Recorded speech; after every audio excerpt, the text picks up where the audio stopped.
Bienvenidos una vez más a su programa Perspectivas. Les saluda Gaby Peroso. Nuevamente, el grupo de periodistas que integran Armando Info acaban de dar unas revelaciones que seguramente impactarán no solamente la vida nacional, sino también todas estas investigaciones que se están siguiendo al margen del fraude electoral del pasado 28 de julio.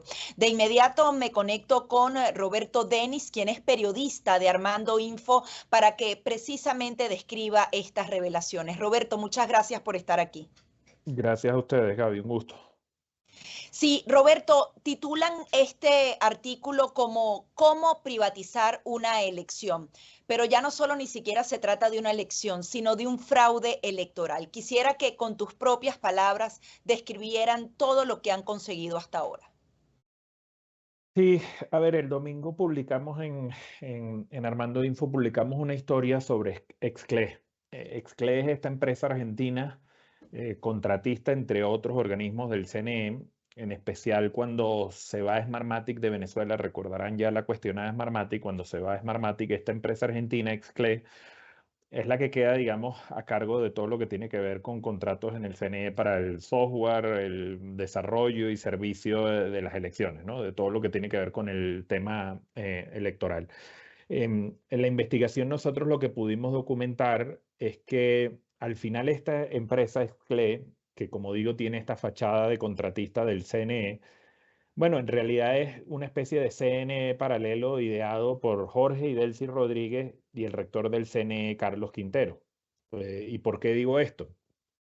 Porque si ven la investigación, en la investigación nosotros logramos determinar que buena parte de la nómina del personal más importante, estratégico, si se quiere, de Exclé, es o gente de confianza de los Rodríguez, que había trabajado, no sé, con Delcy Rodríguez, cuando Delcy Rodríguez estuvo en el Ministerio de Comunicaciones, cuando fue canciller, etcétera, y del propio rector Quintero, que a partir de 2017, cuando se va a Smartmatic de Venezuela, bueno, él se propone idear una especie de casi que centro tecnológico paralelo del CNE y es a través de SCLE. Entonces, prácticamente a los empleados de confianza de Quintero del CNE los obligan a irse a SCLE y desde ahí, digamos, idearon todo esto que, como nosotros decimos y demostramos, es como si fuera una especie de CNE paralelo bueno, que tienen estas figuras con control político, como sabemos, como son los hermanos Jorge y Delcy Rodríguez y el rector del CNE, Carlos Quintero.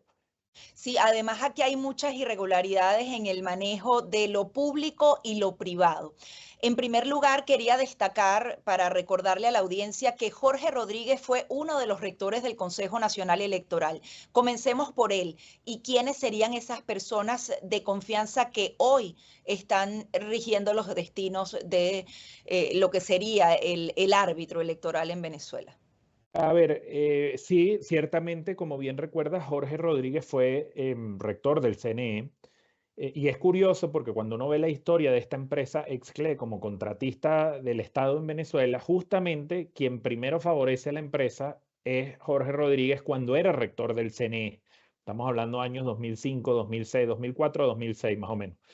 De hecho, después Jorge Rodríguez pasa a ser alcalde, es electo alcalde en 2009, 2008 y alcalde del municipio Libertador de Caracas.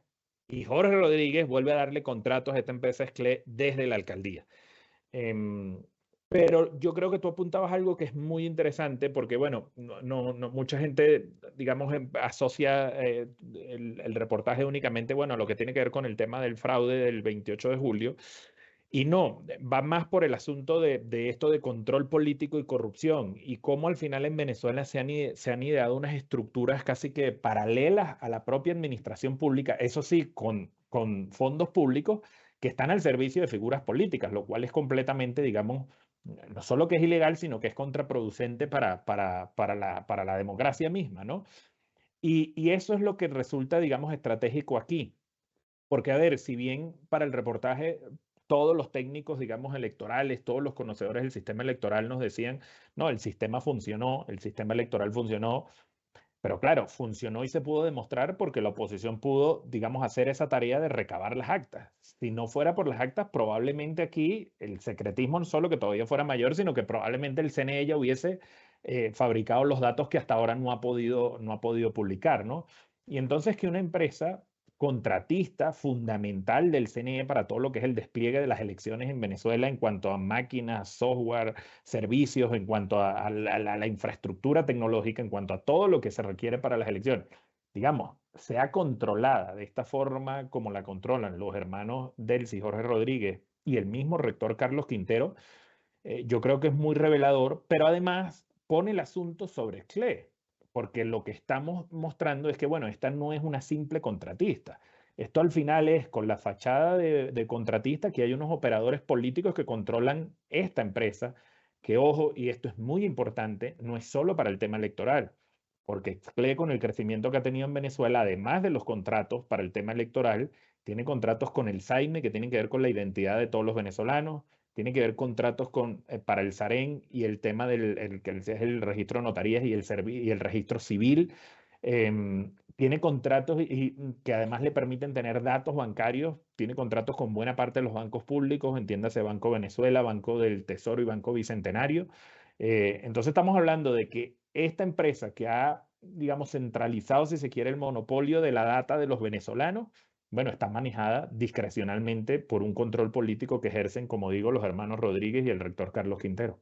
Sí, es como el uso de la tecnología, ustedes lo describían así en este artículo tan interesante, el uso de la tecnología al servicio del poder político y sobre todo cómo entrelazan esos datos, porque normalmente esos datos de cada una de esas organizaciones deberían ser sagrados y no utilizados al servicio de lo privado. Incluso ustedes aseguran que entre lo público y lo privado se van intercambiando datos, o sea, y pueden utilizar lo que sería el registro civil con el tema de las contrataciones, por ejemplo, las empresas con los individuos naturales y toda esa data está entrelazada. ¿Cuán vulnerable entonces son los venezolanos y las empresas a este tipo de tecnologías y al abuso adicionalmente de esos datos biométricos en manos de personas que quieren más bien abusar del poder?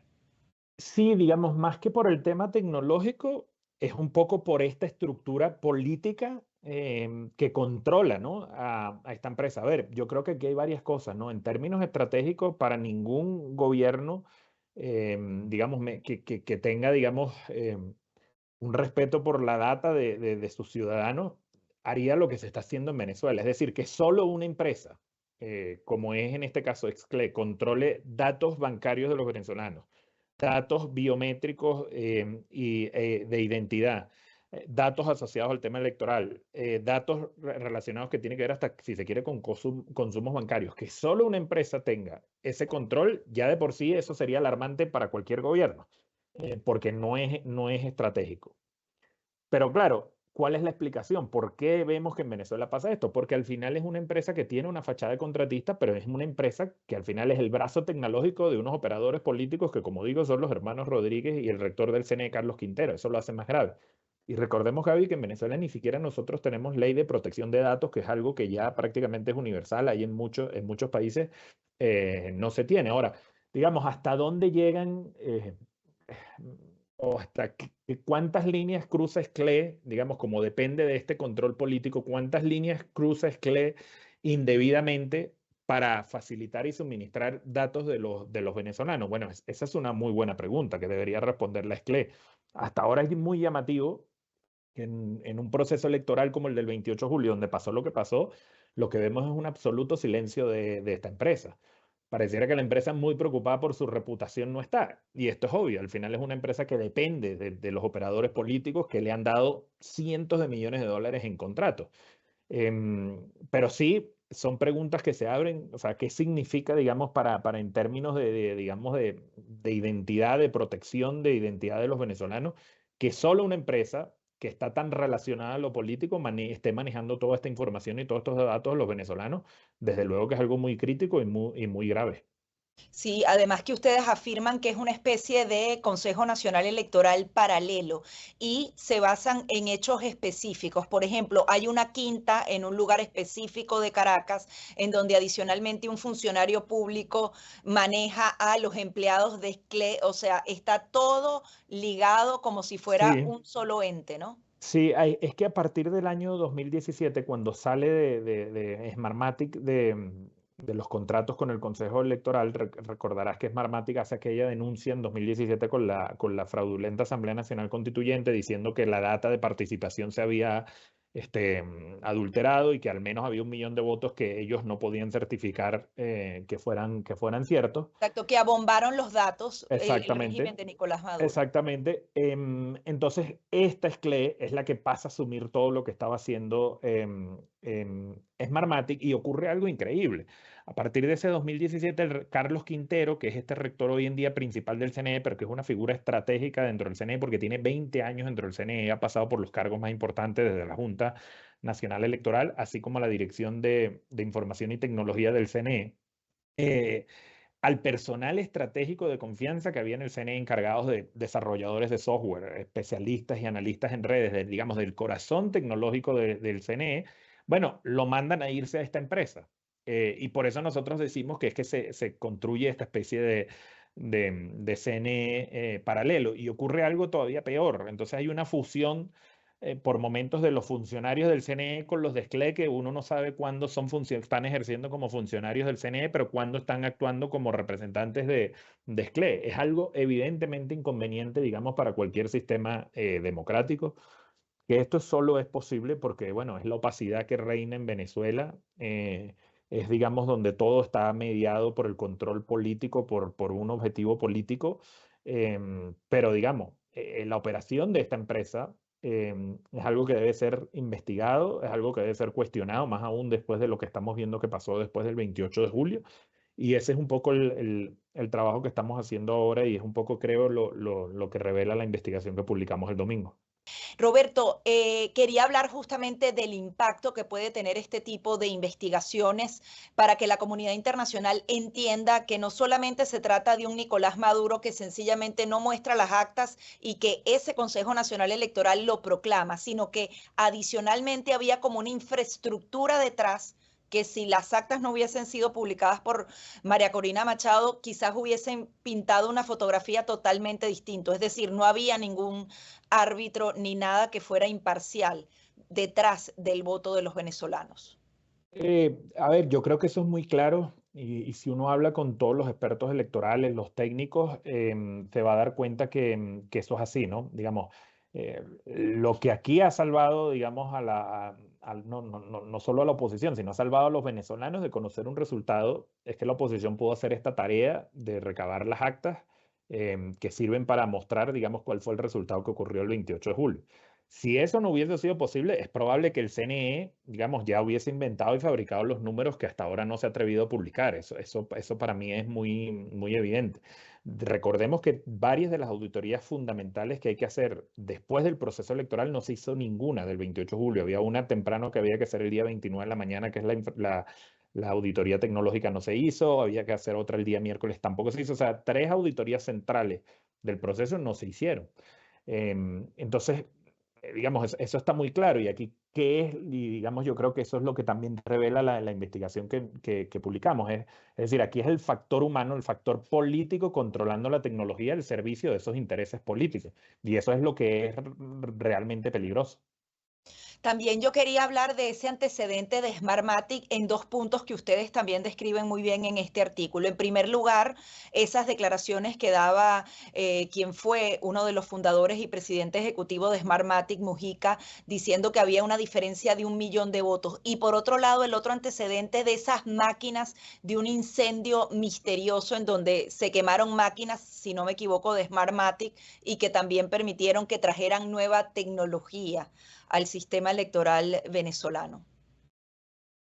Sí, a ver, esos son parte, digamos, de otros episodios muy, muy oscuros, por decirlo menos, que ha vivido el Consejo Nacional Electoral, que tienen que ver con esta transición de Smartmatic a la compañía SCLE, y que lamentablemente, digamos, no hay ninguna explicación. Volvemos a lo mismo, no hay control, digamos, no hay una auditoría, no hay un control independiente que se le pueda hacer a estas organizaciones y a estos organismos, porque al final están controlados desde lo político y dependen de estos intereses y de estos objetivos políticos. Ahora bien, tomando en cuenta cómo funciona normalmente cualquier compañía que se encargue de resultados electorales, una de sus visiones fundamentales es tener la credibilidad. Sin embargo, esta compañía se edificó simplemente para el tema venezolano. Smartmatic se separó del régimen de Nicolás Maduro porque eso le podría suponer otros negocios que podían perder en el mundo. Pero en este caso, si esta empresa se mancha definitivamente con este fraude electoral, no hay problema porque fue fabricada a imagen y semejanza de Nicolás Maduro, podríamos decirlo. Sé que entramos un poco en el tema de la especulación, pero ¿cómo funciona la credibilidad para una empresa de este tipo? Bueno, a ver, lo que es evidente es que la empresa muy preocupada por su credibilidad no está. Eso es Claro. evidente, ¿no? O sea, hemos visto que después del 28 de julio es el silencio absoluto. No solo que es el silencio absoluto, vimos que hace días hubo una especie de iniciativa de la comunidad venezolana en Buenos Aires que fueron a, digamos, a entregar un documento y a exigir explicaciones eh, a la oficina principal de la empresa en Buenos Aires. Ahí no había nadie, nadie atendió. Y en Venezuela más de lo mismo, ¿no? Este hombre, el dueño de esta empresa, que es un empresario argentino, Guillermo San Agustín, es una persona de extrema y absoluta confianza de Delcy y Jorge Rodríguez. O sea, por eso ha obtenido lo que ha obtenido. Es evidente que él, digamos, está muy consciente de cuál ha sido, digamos, sus objetivos y sus virtudes, si se quiere, en Venezuela. Es decir, si no fuera por esta confianza política y esta dependencia que tiene él de los brazos políticos del gobierno, es evidente que Excle no hubiese tenido todos estos contratos que, como digo, van mucho más allá de lo electoral. Lo electoral es solo una parte, obviamente, desde luego, muy importante. Entonces, lo que vemos es eso, y lo que determinamos con la investigación nuestra es que hasta el funcionamiento de esta empresa es un funcionamiento que está netamente ligado al control político que ejercen figuras del gobierno para tener acceso a esa información, para tener, digamos, control de toda esa data, eventualmente para usarla con fines políticos, que es algo que, digamos, no sabemos a ciencia cierta, pero es muy factible que esté pasando.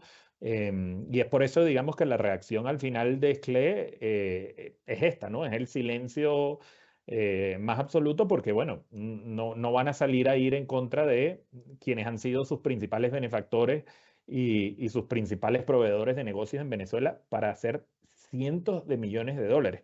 Hace poco publicó Infobae, el portal Infobae publicó una información que partía de un informe de la Unidad de Inteligencia Financiera de Argentina, y solo en las elecciones municipales del año 2017, hablaban de contratos y órdenes de pago por alrededor de casi 71 millones de euros. O sea, imaginémonos del volumen de lo que estamos hablando si le sumamos no solo lo electoral, sino contratos con el SAIME, contratos con el SAREN, contratos con el Banco de Venezuela, contratos con PDVSA. O sea, estamos hablando de cientos de millones de dólares.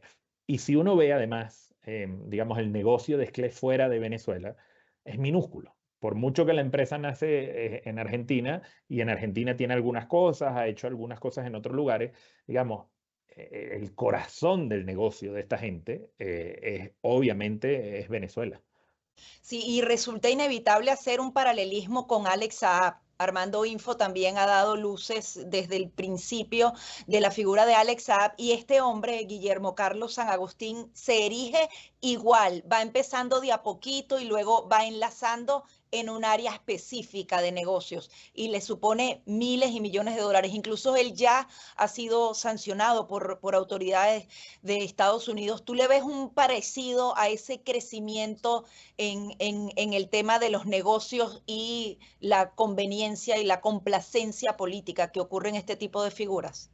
Más que un parecido, lo que sí es cierto y es muy evidente y y queda muy graficado en figuras como este señor Guillermo San Agustín, dueño de XLE, o en figuras como la de Alex Saab, es que esta gente es posible solo por el control, digamos, porque unos señores que controlan el poder político en Venezuela deciden discrecionalmente dar estos favores, ¿no?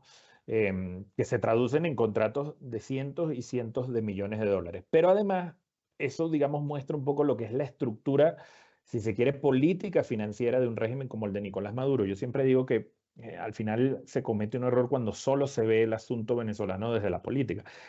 Todos estos principales operadores y principales cabezas del chavismo como figuras políticas, por detrás o por debajo, como se quiera ver, tienen esta suerte de operadores financieros que se encargan, por un lado, de hacer negocios, sí, y obviamente sacar cientos de millones de dólares con esos negocios de Venezuela, que en la mayoría de los casos terminan en cuentas bancarias en paraísos fiscales.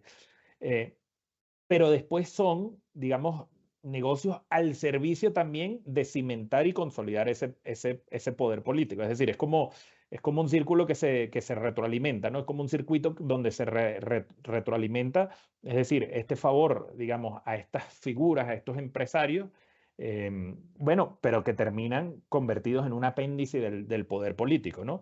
Y eso es exactamente lo que vemos. Este señor Guillermo San Agustín, dueño de la empresa Esclé, es exactamente eso. Como digo, es una persona de extrema confianza de los hermanos Rodríguez, Jorge y Delcy Rodríguez. Llegan a Venezuela y entran al CNE en 2005 cuando era rector Jorge Rodríguez.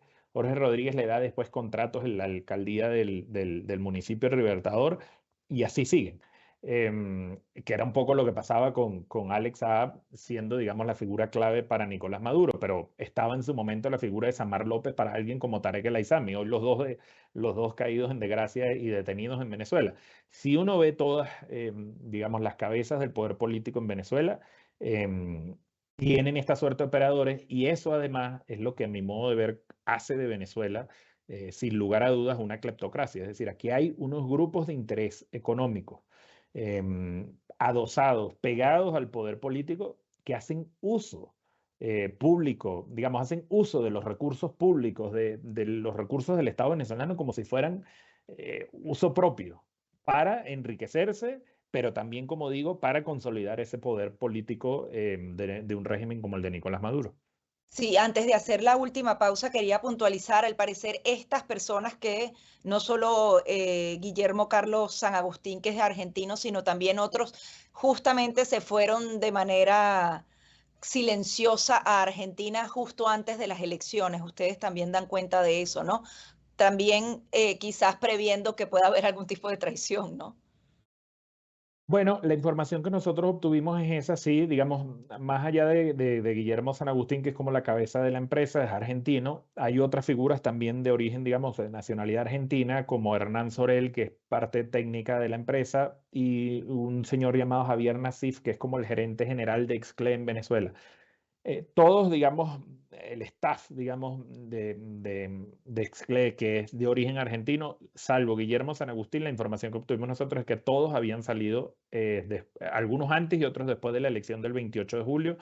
En el caso de Javier Nasif, el gerente general, la información que obtuvimos es que él sale después del 28 de julio, casi que pidió salir de Venezuela porque estaba viendo, digamos, lo que iba a pasar. Y él sale de Venezuela y quienes quedan, digamos, en la operación son todas estas figuras, digamos, y cabezas de la empresa que, como digo, están relacionadas a gente como los hermanos Rodríguez o el rector del CNE, Carlos Quintero. Quería ya un poco tu visión personal como analista, tú que conoces también la realidad de Venezuela, cómo quebrar estas complicidades, este tema de los negocios, que además son multimillonarios, para así poder implosionar un régimen dictatorial en Venezuela. ¿Eso es posible? Mm, A ver, digamos, yo creo que es importante primero caracterizar, ¿no? al régimen. Y en efecto, yo creo que parte del error que ha cometido buena parte, por ejemplo, de la comunidad internacional en su momento, es creer que el chavismo es única y exclusivamente una especie de movimiento político bueno, que defiende unas causas, unos ideales y está ahí, digamos, para tratar, está en el poder para tratar de llevar a cabo esos ideales. Yo creo que desde hace mucho rato el chavismo derivó en esto que hablábamos antes. El chavismo hoy en día es una cleptocracia, una colosal cleptocracia, no solo por los manejos de dinero, o sea, los volúmenes de dinero que hay, sino que además, bueno, como cuentan con todo el control de las instituciones, aquí no hay nadie que investigue, ¿no? No vamos a ver nunca un fiscal, Tarek William Saab, investigando a este tipo de figuras. Solo las investigan supuestamente cuando políticamente conviene sacrificarlas, como fue el caso de Tarek El Aissami o Samar López, pero hasta ahí, ¿no? No hay, ¿desde cuándo? Digamos, en el caso de Samar López, desde el año 2017, el Departamento del Tesoro lo había señalado que era testaferro de Tarek El Aissami. ¿Y cuántos años pasaron para que viéramos algo en Venezuela? Es obvio que eso está asociado es a lo político, no a una investigación verdadera por corrupción o algo, ¿no?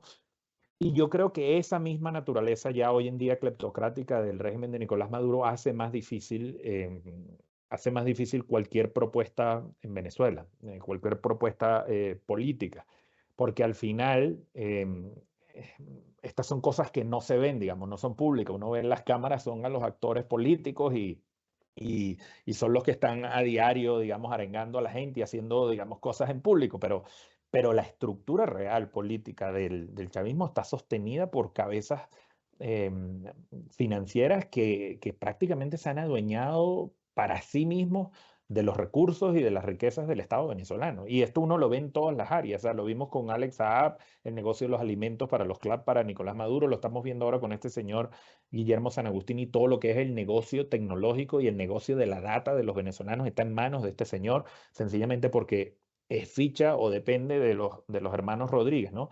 Entonces yo creo que eso hace más difícil, y creo que es parte de lo que hemos vivido los venezolanos en estos años, hace más difícil pensar en cualquier solución o digamos, encontrar una vía de negociación política para esto, porque al final aquí hay más actores jugando.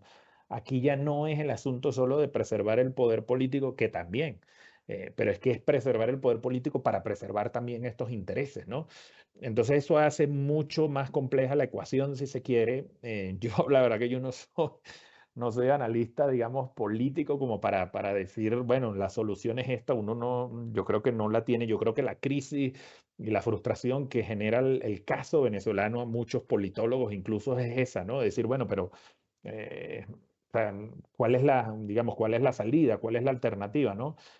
Y yo creo que esa misma naturaleza corrupta, cleptócrata que se ha ido, digamos, cimentando en Venezuela, genera también a su vez, digamos, mayores temores a quienes están en el poder por dejar el poder, ¿no? Porque, bueno, son más las cosas que tienen que perder, son eventualmente más los delitos que tienen que enfrentar cuando estén fuera del poder, asociados a corrupción, a lavado de dinero, a muchas cosas más, ¿no?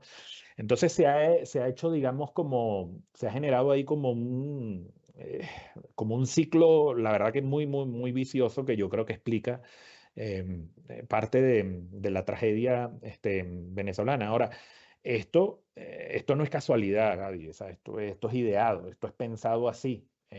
Porque bueno, estamos en presencia de un grupo político que no concibe, ¿no? No concibe la alternancia del poder, no concibe, o sea, casi que convirtió en un asunto existencial su permanencia en el poder y, y lo hace más difícil, pero como digo, ese poder se soporta también por todos estos grupos financieros que hacen un uso descarado, abierto, de recursos del Estado para beneficio propio. Y bueno, hace mucho más complejo que la crisis venezolana no sea un asunto únicamente para abordarlo, creo yo, desde el factor político. Sí, y en esa búsqueda de soluciones, ¿tú crees un poco en esa teoría de incentivos y castigos, pero no quizás al régimen como tal, sino a estas figuras? Muchas de ellas están sancionadas, pero podrían sancionar a sus familias, o sea, podría haber una estructura de presión o más bien de lo contrario. Te quito esta sanción para que tú te rebeles contra el régimen. ¿Tú crees que eso podría ser parte fundamental del tema de la negociación? Sé que no eres analista político, pero por ejemplo, viviste lo que les dolió a Alex Saab y lo que dieron a cambio de Alex Saab, que no fue mucho, pero ese proceso de negociación fue fundamental. Tener otro tipo de presiones personales a figuras clave también puede debilitar al régimen o A son ver, tantos que es muy bueno, difícil.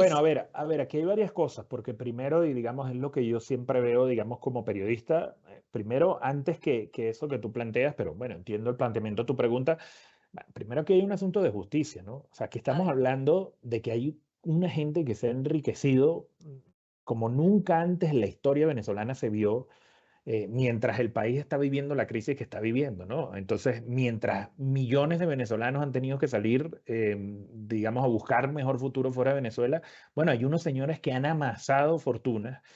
Sencillamente porque se han adueñado, han cooptado las instituciones, primero políticamente las instituciones y después todo lo que tiene que ver con generación de recursos y riqueza del Estado venezolano, se lo han adueñado para sí mismos. Entonces, a uno como periodista la búsqueda es contar esto no está bien, esto hay que contarlo, esto tiene que saberlo la opinión pública y esa, digamos, es la primera búsqueda que uno siempre tiene en esto, ¿no? Después es lo que tú planteas, es el asunto político.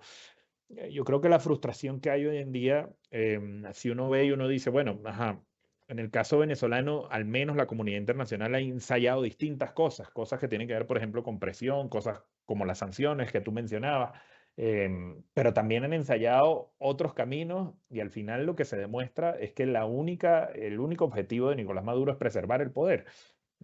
Participa en diálogos internacionales con la comunidad internacional donde simula que está negociando, donde simula que va a hacer unas elecciones democráticas, donde simula que va a reconocer unos resultados y luego vemos cuál es la realidad, ¿no? Yo creo que estamos en un momento donde hay que esperar a ver qué va, digamos, desde el punto de vista político, cuál va a ser el desenlace de esta crisis en Venezuela. Eso va a determinar sin lugar a dudas si finalmente aparecerán o no más sanciones contra figuras políticas, contra operadores financieros, etcétera.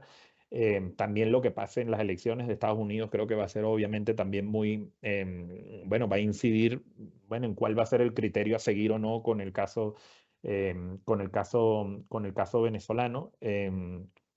Pero como digo, digamos aquí yo creo que la frustración es que la comunidad internacional ha ensayado muchas cosas, ¿no? Incluso líderes políticos como por ejemplo Gustavo Petro, el presidente de Colombia, o Lula, que durante años fueron aliados del chavismo, que sirvieron durante muchos años casi que para blanquear la imagen del chavismo internacionalmente, bueno, se están dando cuenta de la intransigencia que guía y mueve a alguien como Nicolás Maduro, que como digo, bueno, no solo ya que es que no acepta una derrota electoral como la del 28 de julio, sino que es que no está, no concibe, ¿no? Dejar el poder como, bueno, como si es algo como si Venezuela se hubiese convertido en una hacienda particular de ellos que la manejan a su antojo. Es muy complicado y muy complejo. Muchísimas gracias, Roberto, por todas estas conclusiones y como saben, aquí les dejo la página de Armando Info para que lean este reportaje. Tiene infografías, tiene las fotografías. De verdad que muchísimas gracias por ese trabajo que siempre es tan revelador para todos los venezolanos, para que adicionalmente la comunidad internacional entienda a quienes nos enfrentamos. No, gracias a ustedes, Gaby, un gusto como siempre.